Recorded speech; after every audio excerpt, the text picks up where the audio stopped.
Well, the FBI says the investigation is nowhere near over in the bombing near that NAACP office in Colorado Springs. Now, while they won't say the NAACP office was targeted, the shop owner who called police thinks it was. He spoke with KRDO News Channel 13's Greg Miller, who's live where the explosion happened. Greg?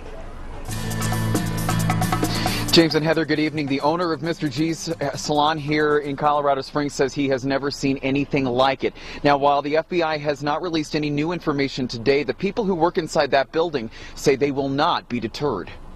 I heard a tremendous explosion. It came from the northeast side of the building.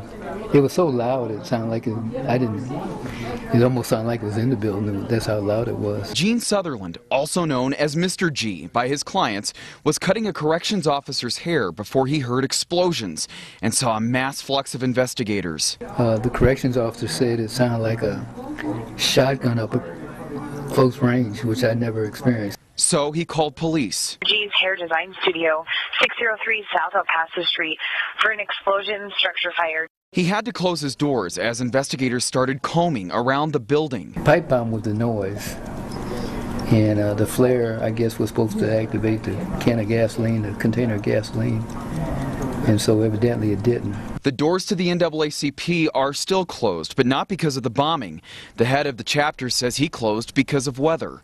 While the FBI won't say whether the building was specifically targeted, Mr. G feels it was and says they're lucky no one was hurt. You feel like people are doing all they can, and neighbors gave a description of the guy and all that kind of stuff, you know, so I'm blessed.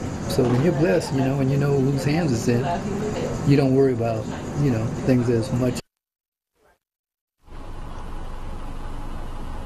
Now, investigators are still searching for that bomber. They say he is a white man, balding, in his 40s. He may be driving a white pickup truck. It could still be dirty.